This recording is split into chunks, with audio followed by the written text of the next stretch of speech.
The magician will now attempt an incredibly dangerous balancing act in hopes of avoiding disastrous results. He begins by showing off this arrangement of antique iron spikes. These are the same spikes found protecting medieval castles, haunted mansions, and Gothic cemeteries. They're all very sharp and very lethal. In the days of the knights, these spikes were used to impale dangerous lawbreakers and reviled enemies. Tonight, he'll use them to perform a perilous illusion with the help of this very lovely lady. She looks pretty dangerous, too. Pretty and dangerous. That's a combination that's perfect for a trick like this.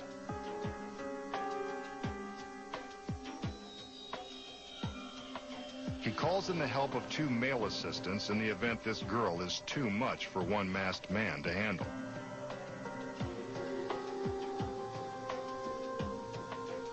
As he puts her into a deep trance, the men lift her onto the tallest spike, balancing her precariously on its iron tip.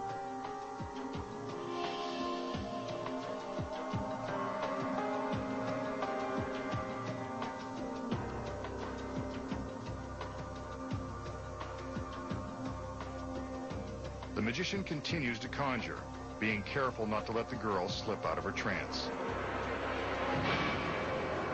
Ouch. The girl has been impaled by the spike. The tip has plunged all the way through her stomach, coming out the other side. This is a case for workers' comp if she somehow survives. Still, even pierced by the stiff iron rod, she manages to look graceful and gorgeous.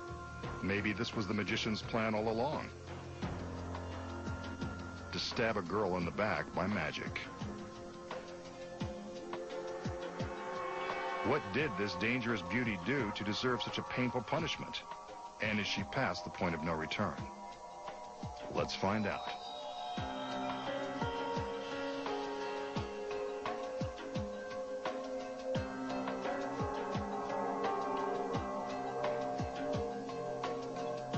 The men help lift her off the spike as she awakens from her trance.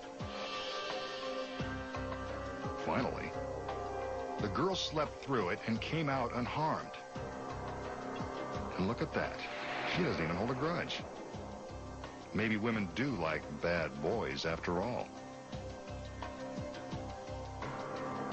But just because she survived looking as incredible as before doesn't mean you should try anything like this at home. After all, this was just an illusion, and they know the secrets. Coming up next, find out how the magician impales his assistant with the iron spike and brings her back to life. When magic's biggest secrets finally revealed, returns.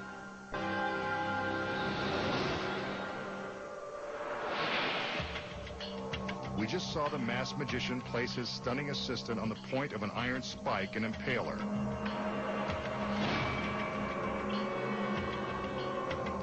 So how did he do it? Here are the secrets. When the illusion begins, the magician displays the collection of imposing-looking iron spikes. The spikes appear to be deadly sharp and quite dangerous. But on closer inspection, we can see that the pointy iron tips are actually made of foam rubber. They look lethal, but they're really quite harmless.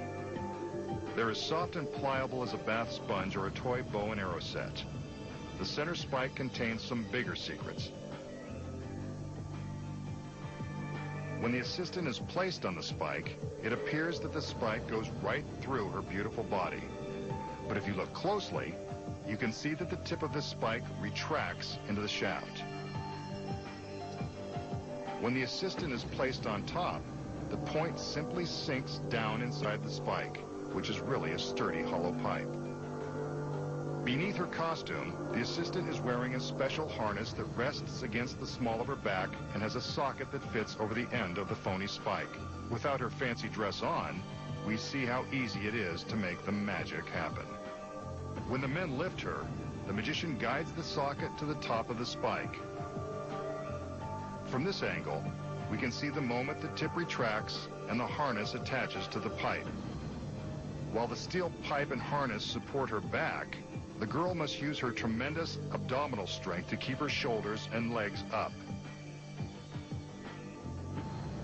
This is the result of hours in the gym. Next, when the magician makes his magical gesture, the girl appears to be impaled by the spike. But how? Hidden inside the spike is a spring-loaded piston which retracts into itself. This lowers the assistant down, creating the illusion that the spike is being driven into her. See? She's actually just going for a ride as the piston slides the pipe down over itself. There is a release cable that runs from off-stage to the base of the spike. Off-stage, a stagehand controls the action. The girl is loaded onto the fake spike, and the stagehand waits for his cue. The magician motions, the stagehand pulls the cable, releases the piston, and the spike lowers the girl. If you look closely, you can even see the cable as it's pulled. We're so busy watching the girl being impaled that we don't even notice. But if the girl and the spike are lowered at the same time, how does the tip of the spike appear to puncture her stomach? The assistant has a duplicate spike tip that attaches to a magnet on the front of her harness. See? It's just strapped on. Her careful timing when placing the tip creates the illusion that the duplicate tip is actually being driven through her.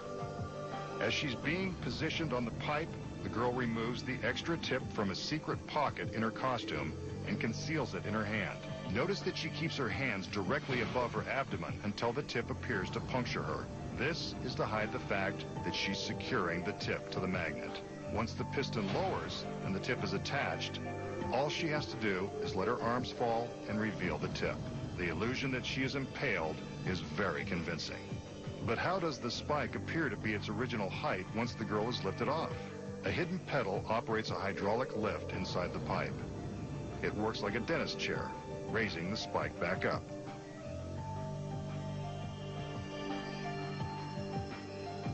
The assistant removes the fake tip and hides it in her palm as she's removed from the spike.